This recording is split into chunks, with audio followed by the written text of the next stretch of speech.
আসসালামু আলাইকুম। আমরা এখন দেখব জনতা ব্যাংক লিমিটেডের অফিসার ক্যাশ পদের এমসিকিউ পরীক্ষার গণিত অংশের প্রশ্ন সমাধান। আমাদের চ্যানেলটির সাথেই থাকুন।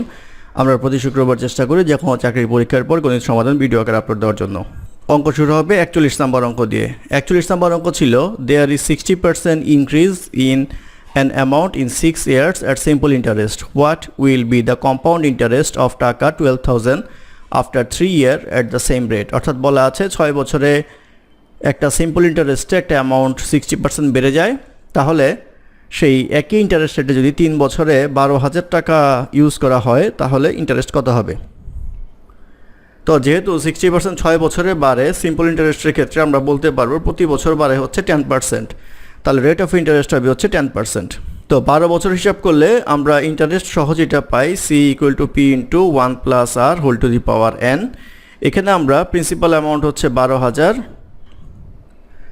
1 প্লাস রেট অফ ইন্টারেস্ট হবে হচ্ছে 10/100 হোল কিউব।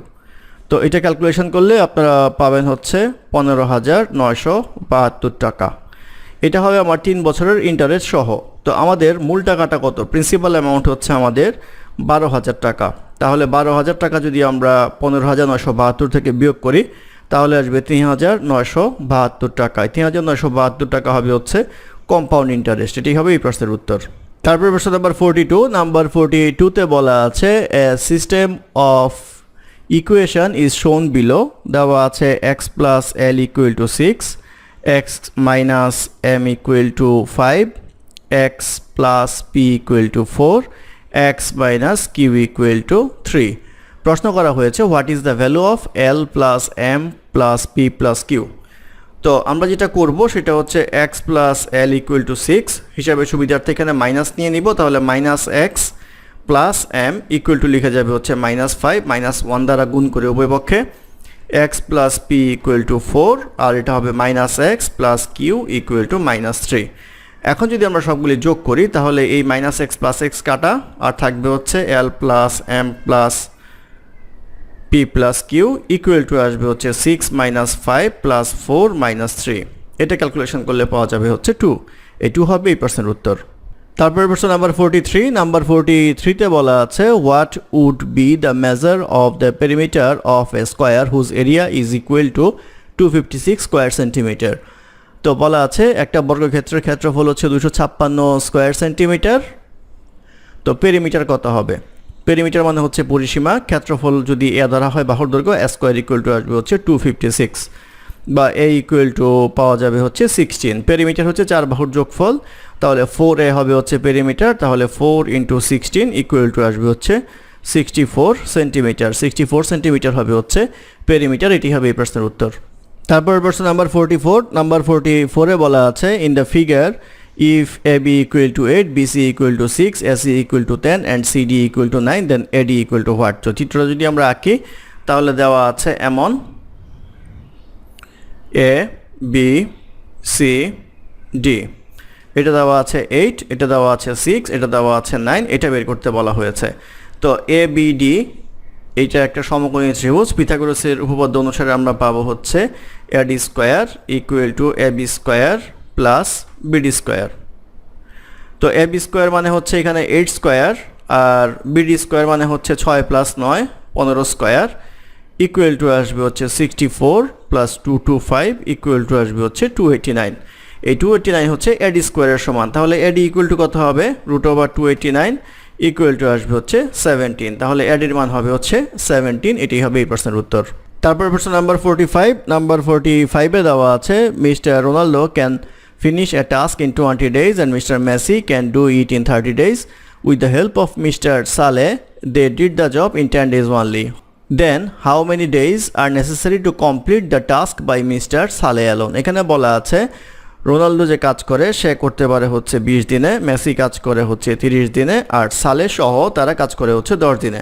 তাহলে তাদের রোনালদো প্লাস মেসি প্লাস সালে মিলিয়ে করে হচ্ছে 10 দিনে। তাহলে একদিনে কে কতটুকু করে সেটা দেখবো। সম্মিলিতভাবে একদিনে করে 1/10, মেসি একদিনে করবে হচ্ছে 1/30, রোনালদো করবে হচ্ছে 1/20। সেই ক্ষেত্রে আমরা এই টোটাল থেকে রোনালদোর একদিনের কাজ এবং মেসির একদিনের কাজ যদি বাদ দেই তাহলে সালের একদিনের কাজ চলে আসবে। তাহলে 1/10 - 1/20 - 1/30। ইকুয়াল টু আসবে হচ্ছে লসাগু করলে পাওয়া যাবে 60, এটা পাওয়া যাবে 6 মাইনাস 3 মাইনাস 2 ইকুয়াল টু আসবে হচ্ছে 1/60, অর্থাৎ 1/60 পরিমাণ কাজ করতে পারে হচ্ছে সালে একদিনে। তাহলে সালের সময় লাগবে হচ্ছে 60 ডেইজ। এই 60 ডেইজ হবে হচ্ছে এই প্রশ্নের উত্তর। তারপরে প্রশ্ন নাম্বার 46, নাম্বার 46-এ বলা আছে কৌশিক আর্নস টাকা 11 for each ticket that he sells and a bonus of টাকা 2 per ticket for each ticket he sells over 100. If Kaushik was paid টাকা 2400, how many tickets did he sell? অর্থাৎ কৌশিক প্রতি ticket 11 টাকা করে বিক্রি করে, কিন্তু সে যদি 100-র বেশি টিকিট বিক্রি করে তাহলে প্রতি টিকিটে অতিরিক্ত 2 টাকা বোনাস পায়, অর্থাৎ 11 আর 2 13 টাকা করে বিক্রি করতে পারে। তার টোটাল যে বিক্রি করে পায় হচ্ছে 2400 টাকা। তাহলে সে কতগুলি টিকিট বিক্রি করেছিল? তো প্রথমেই আমরা 100-র যে স্ল্যাব আছে 100টা 11 টাকা করে বিক্রি করলে সে পায় হচ্ছে 1100 টাকা। তো তার টোটাল সেলস হচ্ছে 2400 টাকা। 2400 থেকে যদি আমরা 1100 বিয়োগ করি ইকুয়াল টু পাবো হচ্ছে 1300 টাকা। তাহলে সে 100-র উপরে টিকিট বিক্রি করে অতিরিক্ত টাকা পায় হচ্ছে 1300 টাকা। তাহলে 100-র উপরে যদি সে টিকিট বিক্রি করে তাহলে 11 টাকা প্লাস 2 13 টাকা করে পায় পার টিকিট। তাহলে টিকিটের সংখ্যা হবে হচ্ছে 1300 ডিভাইডেড বাই 13 ইকুয়াল টু আসবে হচ্ছে 100 টিকিট। তাহলে সে কতগুলি বিক্রি করে? প্রথমেই 100 বিক্রি করে 11 টাকা করে, তাহলে টোটাল টিকিট হচ্ছে 100, আর পরের 100 বিক্রি করে হচ্ছে 13 টাকা করে। তাহলে এই 100 আর 100 টিকিটের সংখ্যা হবে হচ্ছে 200 টিকিট হবে হচ্ছে এই প্রশ্নের উত্তর। তারপরে প্রশ্ন নাম্বার 47, নাম্বার 47-এ বলা আছে if x equal to 10 which of the following has the minimum value. তো x যদি 10 হয় তাহলে মিনিমাম ভ্যালু হবে, অপশন থেকে দেখতে পারি 2 minus x into 2 plus x, এটা করলে আসবে হচ্ছে 2 স্কোয়ার, অর্থাৎ 4 মাইনাস এক্স স্কোয়ার। যদি মান বসাই তাহলে পাওয়া যাবে 4 minus 10 whole square equal to আসবে হচ্ছে 4 মাইনাস 100 ইকুয়াল টু আসবে হচ্ছে মাইনাস 96। তো মাইনাস 96 হবে এটা মিনিমাম ভ্যালু, যে কটা অপশন দেওয়া আছে সেই ক্ষেত্রে এটা হবে এই প্রশ্নের উত্তর। তারপরে প্রশ্ন নাম্বার 48, নাম্বার 48-এ বলা আছে when 4 is added to half of a number the result is 14, what is the number? তো বলা আছে একটা নাম্বার ধরে নেই এক্স, এক্সের অর্ধেকের সাথে যখন আমরা 4 যোগ করি তখন সেই নাম্বারটা হয় হচ্ছে 14। জিজ্ঞাসা করা হয়েছে যে সে নাম্বারটা কত, তাহলে এক্সের মান বের করতে হবে।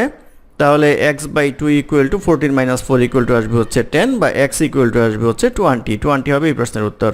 তারপর প্রশ্ন নাম্বার 49-49-এ বলা আছে the difference of two number is 11 and 1/5 of their sum is 9, find the number. তো দুইটা নাম্বার ধরে নেই x এবং y, তাহলে x minus y equal to আসবে হচ্ছে 11 আর x প্লাস y বাই 5, যেহেতু 1/5 বলা হয়েছে ইকুয়াল টু 9। তো এটা ক্যালকুলেশন করলে আমরা পাবো হচ্ছে x plus y equal to 5 নং 45। তাহলে আমরা পাই x plus y equal to 45, x minus y equal to 9।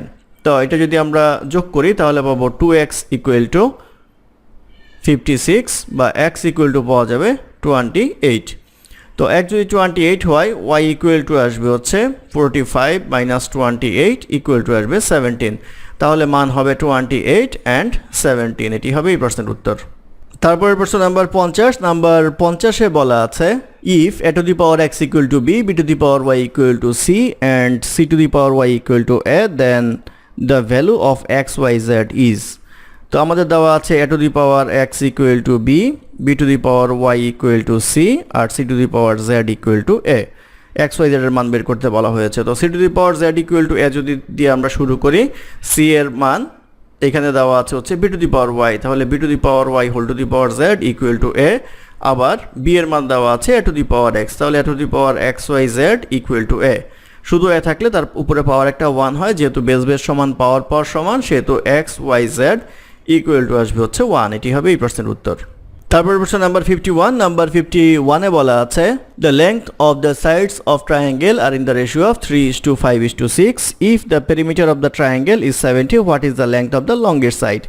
তো এখানে অনুপাত দেওয়া আছে 3:5:6, পেরিমিটার মানে হচ্ছে 3 বাহুর যোগফল দেওয়া আছে হচ্ছে 70। সবচেয়ে লম্বা সাইড কোনটা? লম্বা সাইড হচ্ছে 6, তাহলে 6 হচ্ছে কতর মধ্যে? 6 আর 5 হচ্ছে 11 আর 3 হচ্ছে 14, তাহলে 6/14 ইন্টু 70, অর্থাৎ 6 এর অংশটুকু বের করলেই হয়, এটা আসবে হচ্ছে 30, এটি হবে এই প্রশ্নের উত্তর। তারপর অঙ্ক নাম্বার 52, নাম্বার 52-তে বলা আছে how many 7 will you pass on the way when you count from 1 to 100, অর্থাৎ 1 থেকে 100-র মধ্যে 7 কয়বার আসে? তো এইটা হিসাব করলে পাওয়া যাবে হচ্ছে 20 বার আসে, 20 হবে এই প্রশ্নের উত্তর।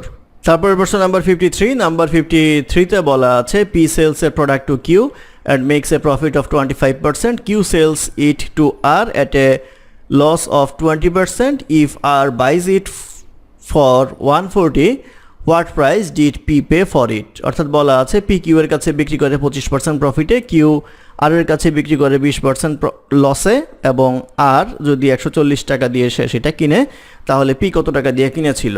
তো P ধরে নেই 100x টাকা দিয়ে কিনেছিল। তো পি যখন কিউ এর কাছে বিক্রি করে তখন সে বিক্রি করে হচ্ছে 25% প্রফিটে বিক্রি করে। 25% প্রফিটে বিক্রি করলে 125x টাকায় বিক্রি করে। কিউ যখন আর এর কাছে বিক্রি করে তখন সে বিক্রি করে হচ্ছে 20% লসে। তো এটার 20% লস হিসাব করলে আসবে হচ্ছে 100x টাকা। তাহলে আর কিনে হচ্ছে 100x টাকায়। প্রশ্ন দেওয়া আছে 100x এর সমান হচ্ছে 140 টাকা। জিজ্ঞাসা করা হয়েছে পি কত দিয়ে কিনেছিল? পি তো 100x দিয়ে কিনেছিল, সেই ক্ষেত্রে এটার এটা সমান, তাহলে আসবে হচ্ছে পি কিনেছিল 140 টাকা দিয়ে। এই 140 টাকা হবে হচ্ছে এই প্রশ্নের উত্তর। তারপর প্রশ্ন নাম্বার 54, নাম্বার 54-এ বলা আছে a garden of 100 metre length and 60 metre width has a walkway of 2 metre width on every side. What is the area of the garden in square metre excluding the walkway? অর্থাৎ বলা আছে 100 metre লম্বা এবং 60 metre প্রস্থ বিশিষ্ট একটা বাগানের ভিতরের চারদিকে 2 মিটার প্রশস্ত রাস্তা আছে, রাস্তা বাদে বাগানের ক্ষেত্রফল। একদম কমন একটা অঙ্ক।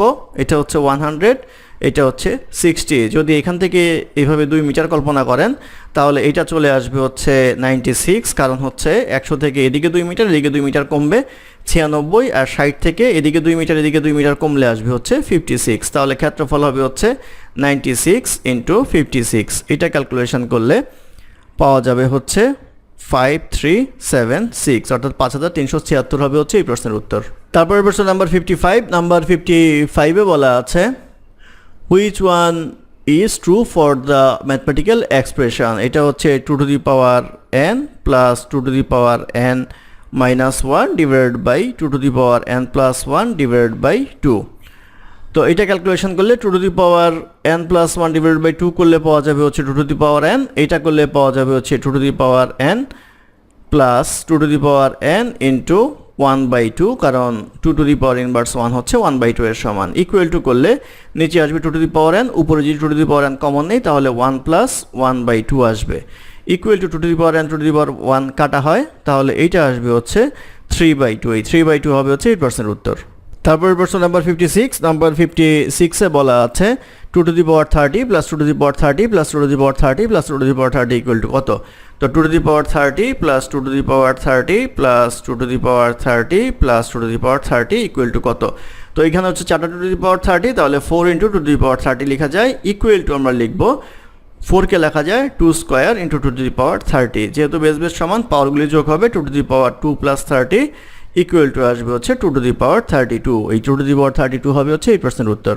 তারপরে প্রশ্ন নাম্বার 57, নাম্বার 57-এ বলা আছে 40% of 200 is what percent of 60? তো আমরা ধরে নেই 40% of 200 equal two x% of 160 ধরে নেই। তো 40% of 800 200 ইকুয়াল টু 80, আর x% বলতে হয় x by 100 ইন্টু 160, বা এটা ক্যালকুলেশন করলে x ইকুয়াল টু পাওয়া যাবে হচ্ছে 50, অর্থাৎ উত্তর আসবে হচ্ছে 50%। এটি হবে এই প্রশ্নের উত্তর। অথবা বেসিক্যালি যদি মুখে মুখে চিন্তা করেন 40% of 200 ইকুয়াল টু 80 হচ্ছে 160-এর অর্ধেক, অর্থাৎ 50%, ওইভাবেও বলা যায় মুখে মুখে করতে গেলে। তারপরে প্রশ্ন নাম্বার 58, নাম্বার 58-এ বলা আছে what is the value of n if 8 minus 3 into 8 minus n equal to 40? এটা হলে n এর মান কত? এটা একদমই সোজা। 8 minus n equal to 40 by 8 minus 3 হচ্ছে 5, এটা ভাগ করলে আসবে হচ্ছে 8, বা n ইকুয়াল টু পাওয়া যাবে 8 minus 8 ইকুয়াল টু আসবে হচ্ছে 0 হবে n এর মান। এটি হবে এই প্রশ্নের উত্তর। তারপরে প্রশ্ন নাম্বার 59, নাম্বার 59-এ বলা আছে if 1 by y equal to 3 into 1/2 then 1 by y plus 2 equal two what? তো এটা ক্যালকুলেশন করলে 1 by y ইকুয়াল টু পাওয়া যাবে হচ্ছে 7/2, বা y ইকুয়াল টু পাওয়া যাবে হচ্ছে 2/7। এই মানটা যদি আমরা এখানে বসাই তাহলে 2/7 plus 2 উপরে 1 ইকুয়াল টু আসবে 7, এখানে আসবে হচ্ছে 7 দুগুণে 14 15 16 ইকুয়াল টু আসবে হচ্ছে উল্টে দিলে 7/16। এই 7/16 হবে হচ্ছে নির্ণয় মান। এটি হবে এই প্রশ্নের উত্তর। তারপরে প্রশ্ন নাম্বার 60, নাম্বার 60তে বলা আছে মিস্টার এক্স লস্ট এ ওয়ালেট containing টাকা 120 incidentally he had only notes of টাকা 2, টাকা 3 and টাকা 5 denominations in the wallet. If the total number of notes was 30, how many টাকা 5 denomination notes did he had? তো এটা option থেকে করতে হবে, যেহেতু আমাদের তিনটা নোট কিন্তু এখানে আমাদের তিনটার ভেরিয়েবল দেওয়া নেই, সেই ক্ষেত্রে অপশানে যদি আমরা দেখি, যদি আমরা হিসাব করি যে 5 টাকার নোট ছিল 16টা আর 2 টাকার নোট ছিল 2টা, 3 টাকার নোট ছিল 12টা, তাহলে দেখেন 3 বারং 36, 4 দুগুণে 2 দুগুণে 4 আর 5 16 80, এই সবগুলি যোগ করলে আমাদের 120 টাকা সমান হয়। সেই ক্ষেত্রে আমরা বলতে পারি যে 5 টাকার নোট ছিল 16। এছাড়াও যদি 5-এর ক্ষেত্রে অপশন আমরা 18 ধরি, আর 2 টাকার ক্ষেত্রে যদি আমরা ধরি 6টা নোট এবং 3 টাকার ক্ষেত্রে ধরি যদি 6টা নোট, তাহলে দেখেন টোটাল নোট আসে হচ্ছে 30টা, তাহলে 5 18 আসবে হচ্ছে 90, 6 দুগুণে 12 আর এটা হচ্ছে 3 6 18টা যোগ করলেও আমাদের 120 টাকা হয়। সেই ক্ষেত্রে আমরা বলতে পারি 18 উত্তর হতে পারে। সেই ক্ষেত্রে 16 অথবা 18 উত্তর হতে পারে। জেনুইনলি অঙ্কটা 3 টাকার নোট ছিল না, সেই ক্ষেত্রে উত্তর আসতে হচ্ছে 20, কিন্তু এখন 16 বা 18 হবে হচ্ছে এই প্রশ্নের উত্তর। ধন্যবাদ আমাদের সাথে থাকার জন্য। আমাদের চ্যানেলটি ভালো লাগলে অবশ্যই সাবস্ক্রাইব করবেন, লাইক কমেন্ট এবং শেয়ার করবেন, এবং অঙ্কে কোনো সমস্যা থাকলে আমাদের কমেন্টে জানাবেন। আমরা চেষ্টা করব ডেসক্রিপশনে তার সমাধান বা কারেকশন দেওয়ার জন্য। ধন্যবাদ।